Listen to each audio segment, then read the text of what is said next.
How's everybody doing today?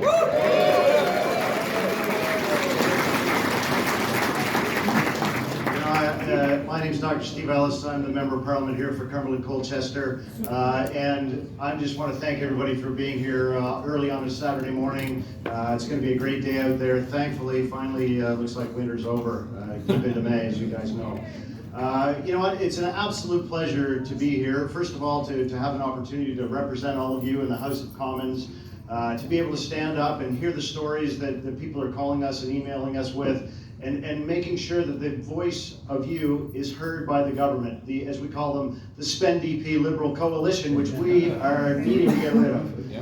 They're an affront to democracy, and there's a significant democratic decline as we see it here in Canada. So that's why I know all of you are out here to support Pierre Poilievre. And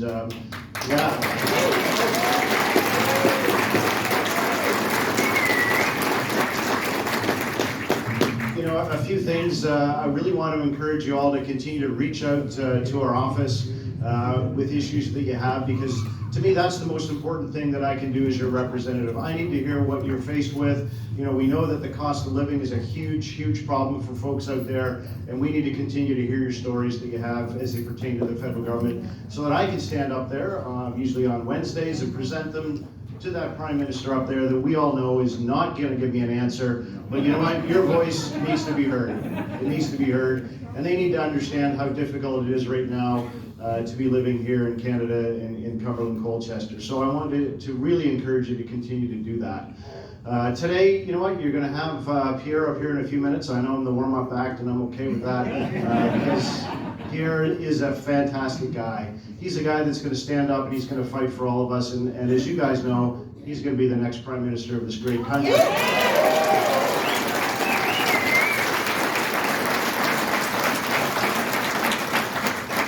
You know, one of the biggest things about Pierre that you may not know, my brother used to live in Pierre's riding. My brother's in the military. He served for 35 years. He's in Edmonton now.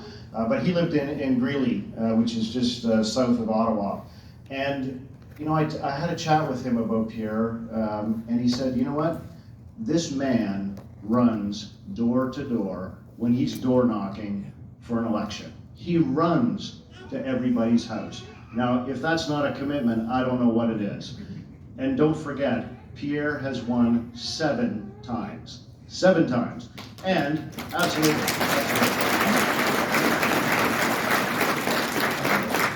You know, from a guy who's won 1 time, I have to tell you, that is a feat to win 7 times.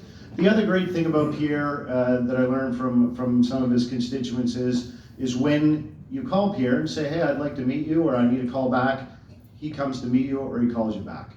And that's the kind of responsive government that we want to have, and that's what we're trying to emulate in our office as well. So that's going to be really, really important, because we want a government that hears you, that responds to you, and listens to you, and gives you answers to your questions. That's what we need in Canada, and that's what we don't have now, and that's what this man is going to provide to us.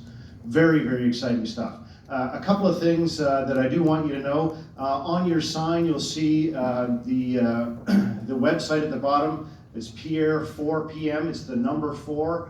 And you know what? We can't get Pierre to be the next Prime Minister until he's the leader of this party. So if you're not a member of our party, you need to get out there and you need to sign up, and that's the website to do it. There's also a table outside the room, okay? So you need to sign up, you need to be able to vote. We need to get Pierre first to be the leader of our party, okay? And I know that's why all you folks are here.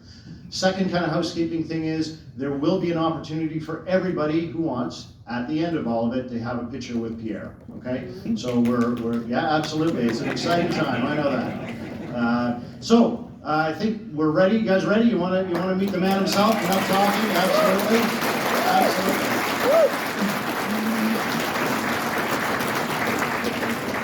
And I just want to make this official so that everybody's very clear. Pierre is who I am endorsing as the next leader of the Conservative Party.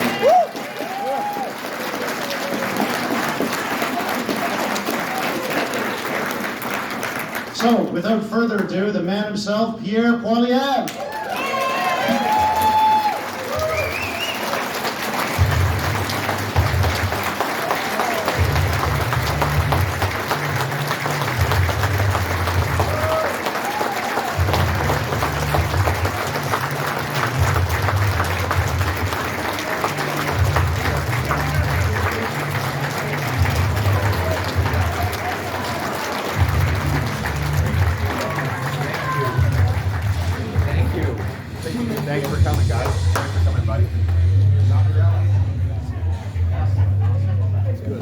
Thank you very much, Dr. Ellis, for that wonderful introduction. Great to be here with all of you today.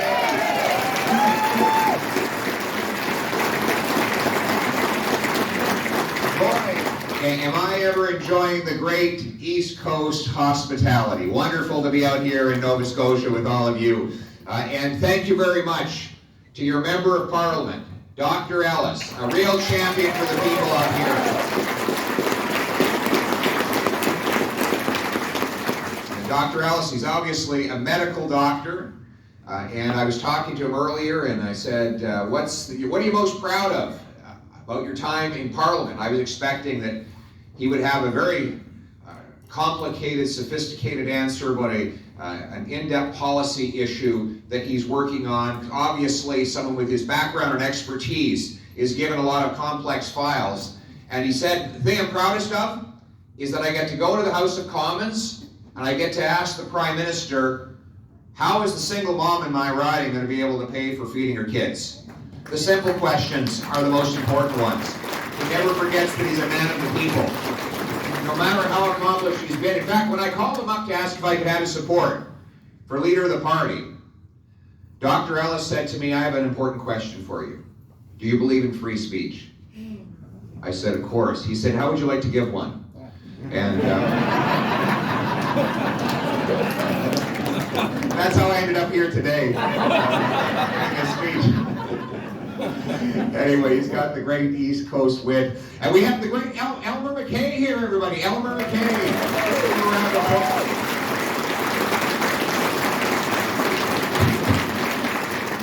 Elmer, of course, is a legend in this part of the world. A great servant to the people. Never forgot where he came from. And I just met with Peter this morning. We had a coffee together, and he's doing very well. Never looked better. I think he's 10 years younger since he left politics. But he can't be here because he's off at a hockey rink somewhere right now with his little one. But I have to thank Elmer, actually, because when I was first elected, I was, a 25-year-old young guy. Of course, when you're a 25-year-old young man, you know everything, right? And so I went around and I was getting myself into trouble speaking too much. And I was scheduled to be out east, and Prime Minister Harper gave Elmer a call, and he said, would you sit this young lad down, maybe knock some sense into him, have a quiet moment of prayer. He's speaking up a little bit too much for his own good. And so Elmer brought me into his home office, and there was a big fish on the wall. And he said, Pierre, you see that fish? I said, yes, Elmer. He said, if he'd kept his mouth shut, he'd still be alive.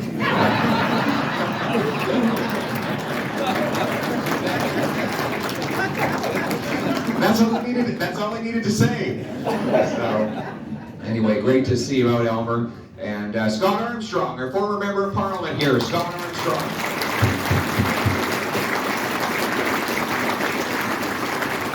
Thanks very much for being here, Scott. Really appreciate having you.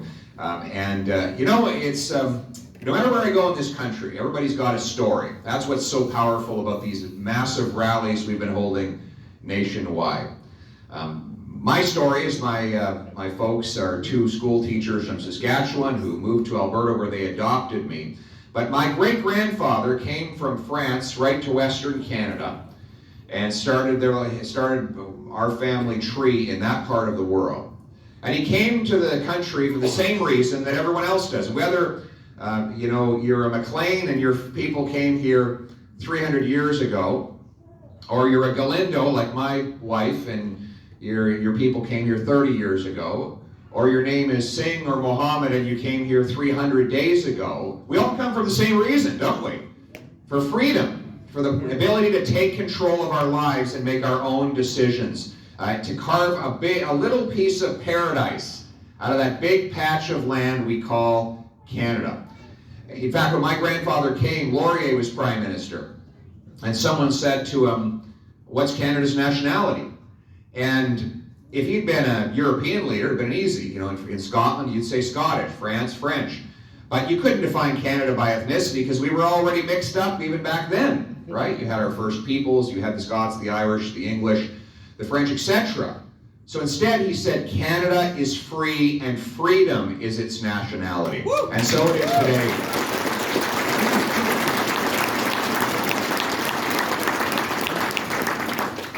lately, people haven't felt so free in this country, have they? Whether it's the 14-year-old girl suffering from depression after 2 years separated from sporting and social activities, or the small businessman who mortgaged his house to start a business only to have it shut down so many times he could never reopen it.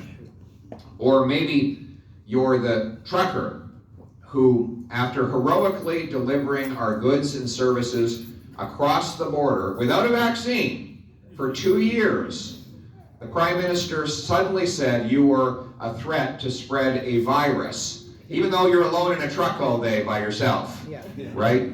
And then he took away your job, and when you came to Parliament Hill to peacefully protest, he took away your rights and even tried to freeze your bank account. Ladies and gentlemen, our people came to this country for freedom, and that is why I'm so proud of the relentless work that our friend Dr. Ellis has been doing to fight for the individual rights and liberties of Canadians, and we will keep fighting to put a permanent end to the vaccine mandates right across this country.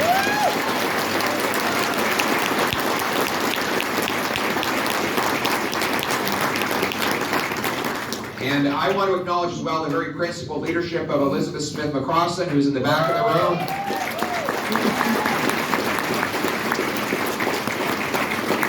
She is a hardworking and principled person who's demonstrated her willingness to take a strong stand, to stand up for what she believes in, and that's the kind of leadership that we need right across this country. Thank you so much, Elizabeth. You know, it's not just our medical freedoms that people feel like they've lost. It's all our economic freedoms. You might be the single mother skipping meals so your kids don't have to because you're part of the 4 and 5 families that have had to cut your diet to pay for rising food costs. Or you might be the hardworking miner in Northern Ontario that can't afford to fill up his truck to drive to Thunder Bay and see his dying parents one last time. Or you might be that 32-year-old living in your parents' basement because house prices have doubled and you can't afford a home of your own. You know, I asked the question when I was in BC, if you are 32 living with mom, how do you even bring a date home? And there was a lady in the audience who said, very carefully. Maybe through the side window. That's what we used to do when we were teenagers. But seriously, think about the kind of attack on someone's personal psychological security when they're in their 30s and they can't start building home equity, collateral, or credit history. They can't have kids and raise a family. They've lost the freedom to build a life for themselves. Why is it that prices are rising so fast? Well, the answer is the cost of government is driving up the cost of living. Inflationary deficits have sent $500 billion more dollars bidding up the price of goods. Inflationary taxes have made it more expensive to produce those goods. The more government spends, the more things cost. It's just inflation, right? You got it. And that's the reality.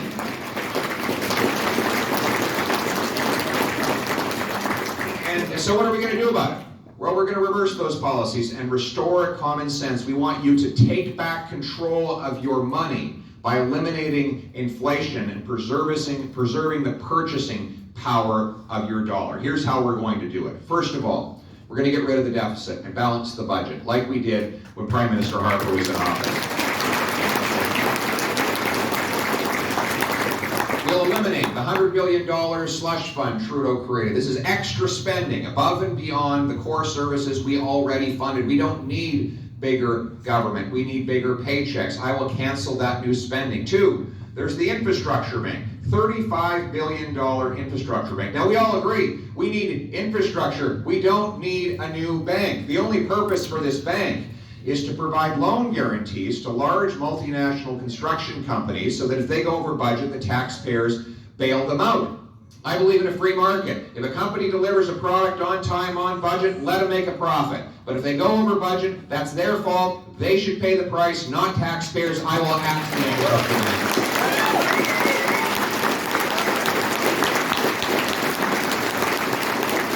In fact, I will go through all of those programs and put an end to the corporate welfare, because I believe in free market capitalism, not crony capitalism, my friends. And finally, I think I found us another $1 billion savings. We're going to defund the CBC.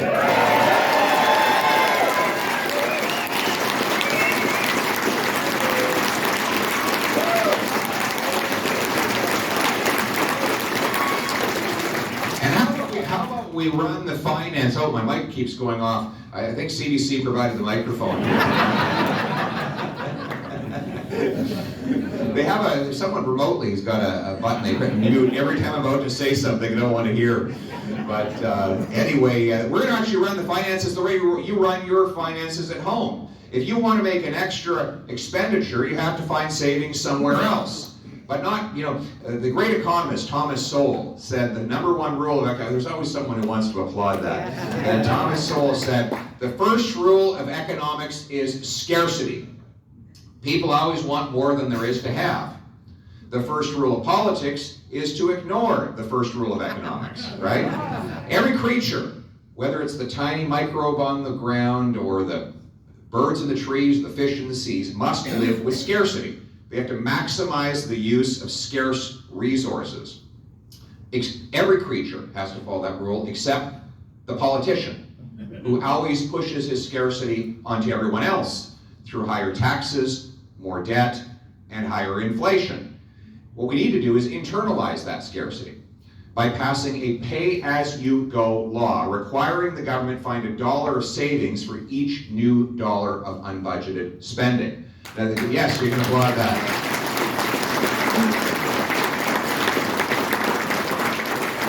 They did this in the United States in the 90s, and they managed to eliminate their deficit for the only time since I've been alive. They paid off $400 billion of debt, and as soon as Congress got rid of the law, they went right back into deficit, which proves you need to internalize the scarcity. You need politicians to be forced to make either or decisions. You can't have this and that. It's this or that, unless you can find a bargain on both of them and get it for a lower price. You have been pinching your pennies long enough. It's time that politicians and government started pinching their pennies too.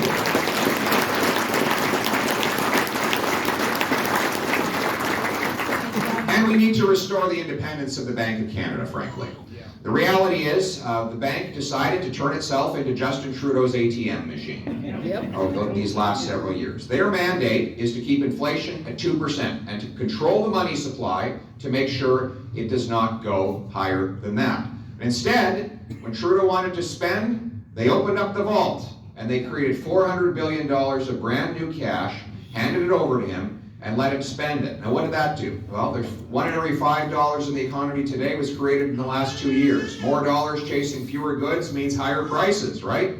I think there's a little baby crying over there because of the national debt that he's inherited. Poor thing.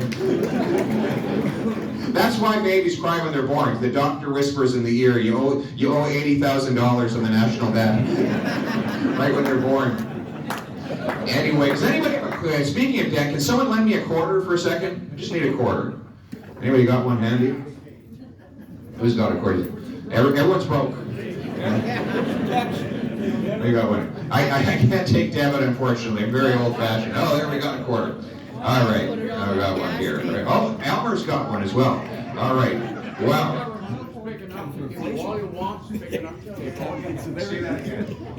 Any government that's big enough to give you all you want is big enough to take all you've got. Exactly.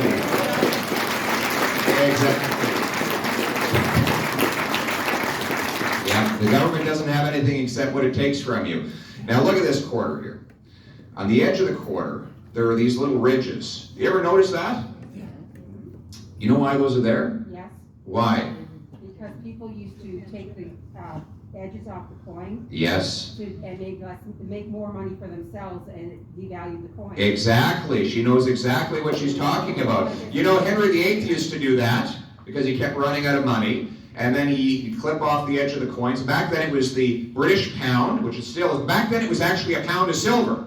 So he'd chip off the edge of those silver coins and make more silver coins that he could spend more on self-indulgences. So later on, Sir Isaac Newton actually became the chief of the English Mint, and they put things on the side of the coin, rather inscriptions or these little lines, so you'd know instantly if it had been chipped off, right? And it's actually a crime today to clip off the edge of a coin. It's still in the criminal code as of now.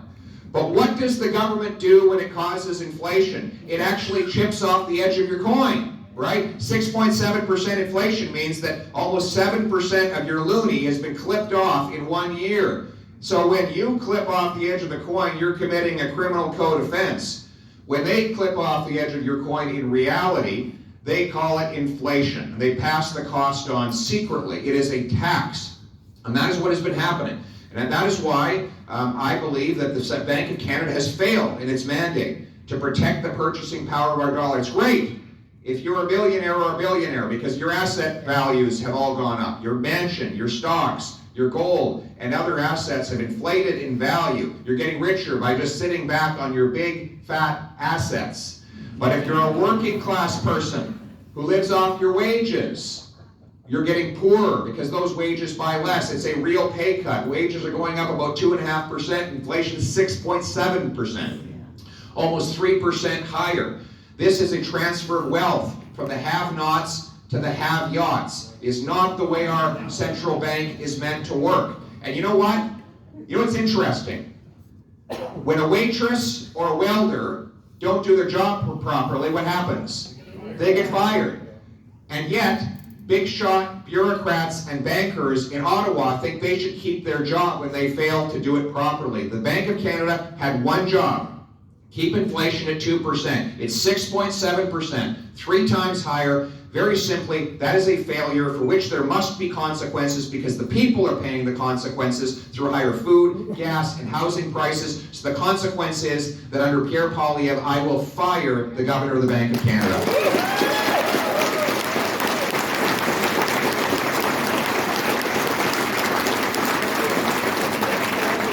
And I will replace it with someone who will keep inflation low so that you can afford your food, your gas, your clothing, and your groceries. We can make life affordable again by protecting the real purchasing power of your money. Speaking of money, who do I owe this to? Here, let's give this back. This is your quarter, right? Oh, I got to give it back. I'm not a liberal. Here, take that back. Take it here. I'll get it back when you're Prime Minister. Okay.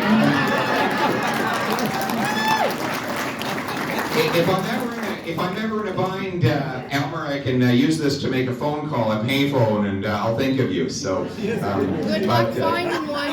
Yeah, that's right. Thank you very much, Elmer. But anyway, we're going also to restore the traditional mandate of the Bank of Canada to keep inflation low and give the Auditor General the ability to audit every single transaction of the bank to make sure it is following that mandate. And finally, this proposal to have a central bank digital currency that they're talking about, which would have you depositing your money in a government bank account and have the government ability to surveil what you purchase or ultimately manipulate what interest rates individual people get from that bank, I think is a massive government overreach. It will lead to more inflation, more state surveillance, and that's why a Poilievre government will ban the government from a central bank digital currency.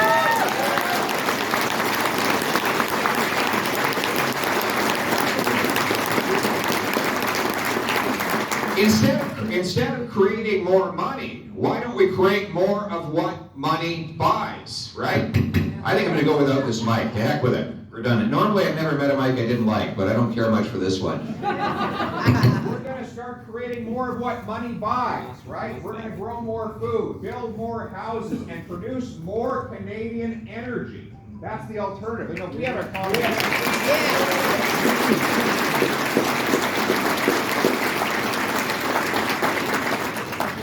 economy with 10 apples and $10. It's $1 an apple. You double the number of dollars to 20, well, it'll become $2 an apple. But what if instead of doubling the amount of money, you double the number of apples you grow? And you've got $10 and 20 apples, it becomes 50 cents an apple. That's how you actually make purchasing power go further. So we need to get the gatekeepers out of the way who've been preventing us from producing the things that we need. So let's start with housing. We have the fewest houses per capita of any G7 country, even though we have the most land to build on.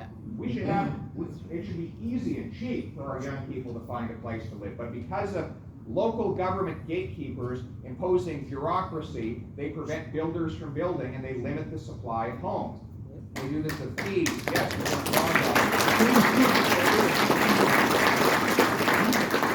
fees, delays, consulting charges, development fees, and taxes. And this means that the average house in Toronto has $250,000 of red tape costs built into it. In Vancouver, it's $644,000. That's crazy. This is not normal. In fact, we have the second worst housing bubble on planet Earth after New Zealand.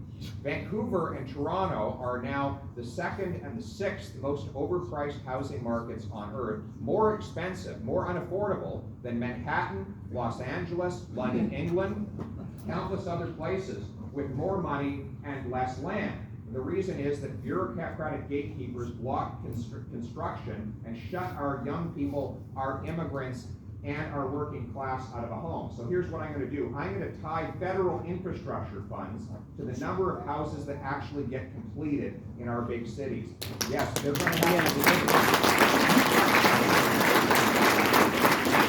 big city mayors only ever want one thing when I meet with them, and that is money. And I'm going to say to them very clearly, for you to get what you want, the people are going to have to get what they want, which is more houses. Clear the bureaucracy out of the way, make it simple to get a building permit, so that we can add more houses for our young people to live in. And furthermore, we have 37,000 federal buildings that are underutilized and were before COVID. Now, after COVID, many people are working from home. Stats Canada has gone to strictly a remote work model, and those buildings are sitting empty. I'm going to sell off 15% of the federal buildings and convert it into housing, use the proceeds of the sale to pay off the deficit, and we're going to house many of our young people.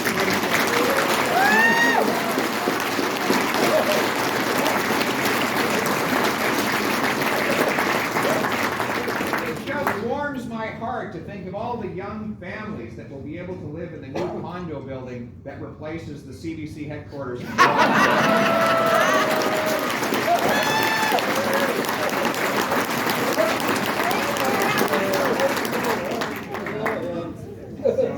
And then let's get rid of the gatekeepers that are blocking our energy sector as well. Yes. Yes. The energy sector in this country, we have the third biggest supply of oil on planet Earth, and yet we're importing 130,000 barrels every single day from overseas. It's insane. So we're going to get rid of Bill C-69, the Anti-Energy Act.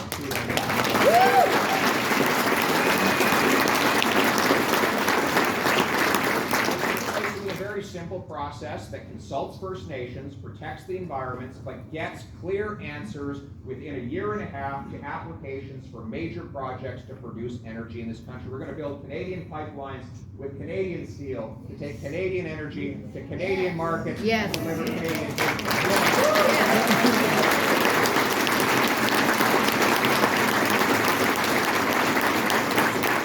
By the way, it's not just in the West. Some of the solution is out here in the East. I'm heading to Newfoundland next. I am going to approve Newfoundland's plan to increase its output of oil by 400,000 barrels a day to fully replace the oil we're bringing in from overseas. And within 5 years,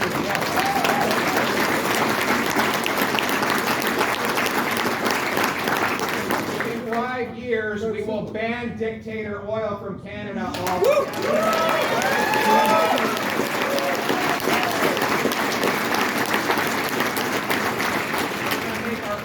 Affordable again in this country. A carbon tax in this country, a cold, big country, punishes people for doing the essential.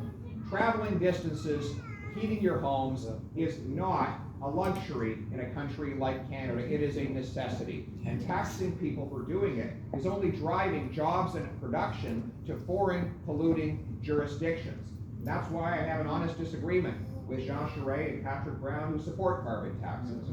They They believe that the cost should go on the backs of consumers. I disagree.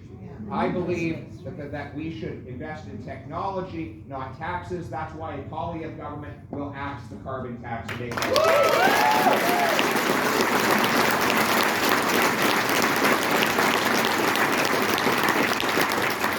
It's not just oil, it's natural gas. We have 1,300 trillion cubic feet of natural gas. We have the closest shipping distance from North America to Europe is Newfoundland. The shortest distance to Asia from North America is British Columbia. So it's a shorter distance than it would be to go from the Gulf Coast. What else we have as an advantage in Canada? Well, how do you turn natural gas into a liquid so it can fit on a ship? Anybody know? Coal. What do we have in Canada? Lots of it. It's our most abundant natural resource, right? In fact, it was so cold last winter, Justin Trudeau was seen with his hands in his own pockets.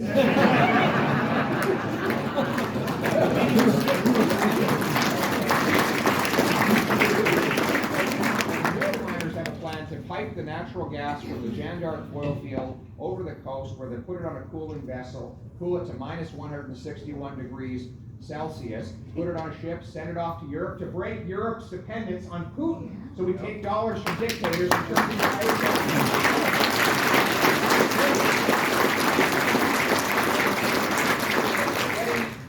getting the regulatory gatekeepers out of the way to approve these projects so they can get built. Let's also approve lithium mines, cobalt mines, graphite mines, so that if we're going to have electric cars in the future, the minerals that go in the batteries come from Canada, not from burning coal in China. Let's bring those jobs back.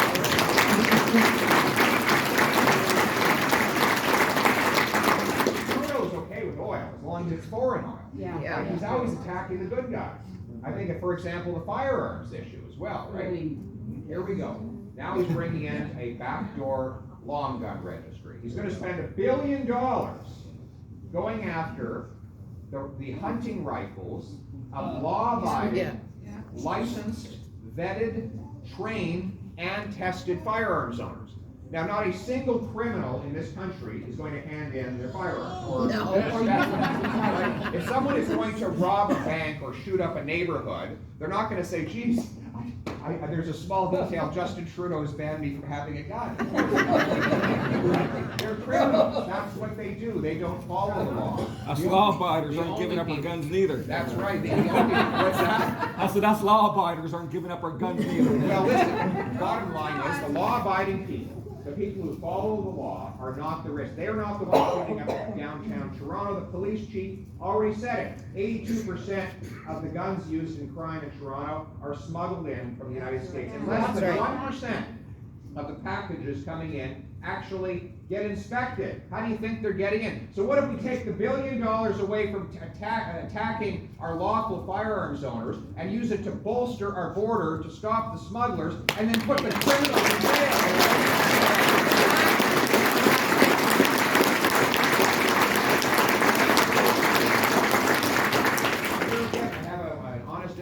Jean Charest brought in a long gun registry in the province of Quebec. A registry to tackle the duck hunter and the farmer. I instead will put the resources and the law enforcement into tackling the real criminals, put them behind bars with tougher penalties, and keep our streets safe. We're going to do it.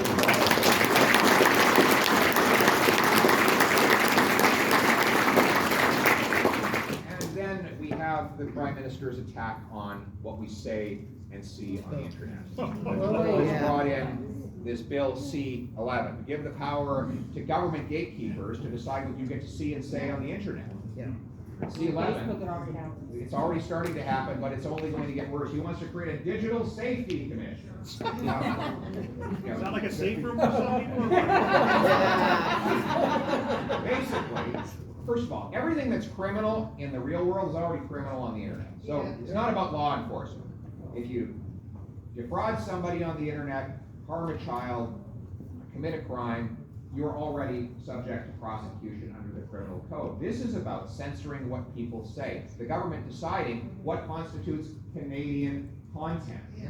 How do they know what Canadian content is? Any more than the Canadian people themselves. We know the real purpose of this is to control the population. In fact, the Twitter Corporation put a submission into the government and said, if you bring in this law, you will be alone with only about 4 other countries on earth that have this much control of the internet. And they are Communist China, North Korea, and Iran.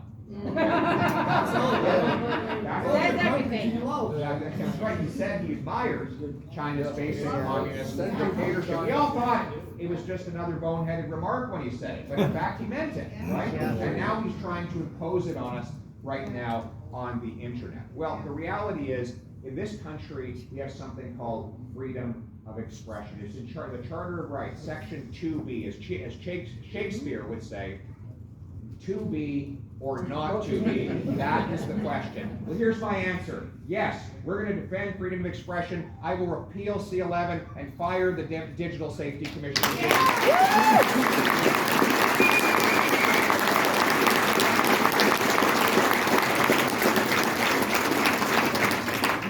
The government says if they don't censor the internet, there will be disinformation.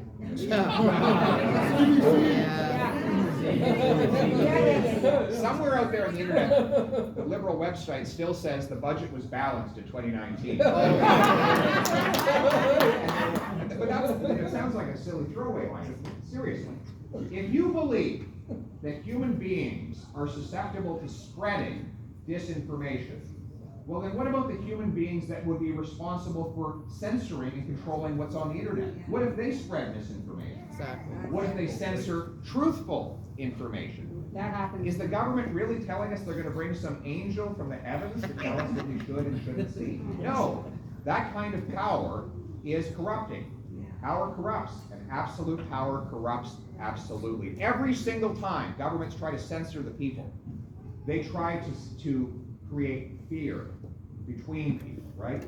That's why we have this wokeism today. It's about turning people against each other, dividing them on race, gender, and now vaccine status. They want you to be afraid of your neighbor, your truck driver, your coworker, because if you're afraid of your fellow citizen, they think that you might then empower the state to protect you. You know, you listen to the media in this country, they think their job is to hold the population accountable to the government, rather than the government accountable to the population.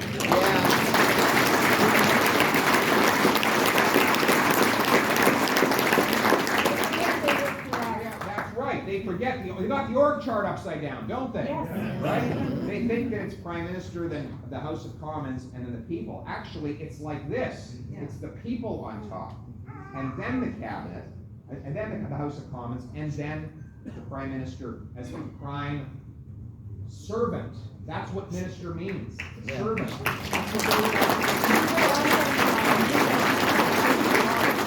House of Commons is green, right? Why? Because the first commoners met in the fields in Runnymede, where they forced King John to sign the Great Charter, the Magna Carta, which put the people in charge of the country. And those freedoms, 800 years later, are with us today. And we are reminded that the people are masters and the politicians are servants. And that means that all of you have to be active. You have to take an active interest in your democracy. I can't do this without you. And just as back then, 800 years ago, freedoms were imposed on the king by the people, all of you have to rise up now to protect that freedom. You need to buy your membership, or you cannot vote in the leadership race. You need to get active and involved. If you're not at the table, you're on the menu, right? Don't be on the menu. Be at the table.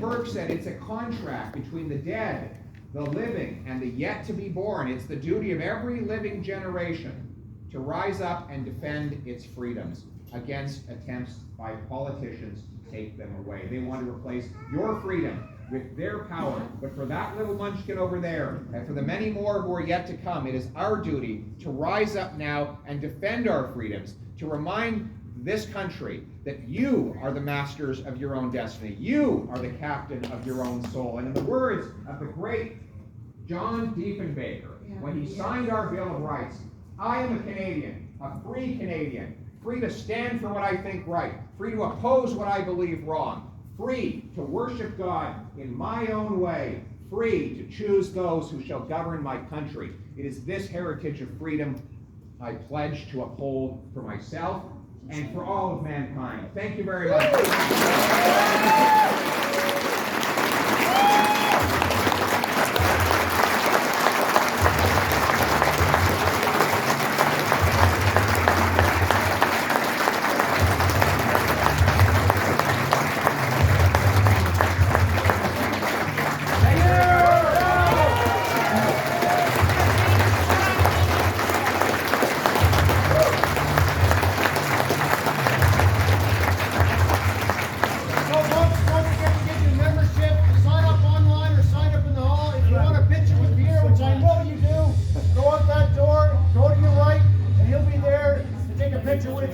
Thanks everyone for coming out, and don't forget to buy your memberships. We gotta win this thing.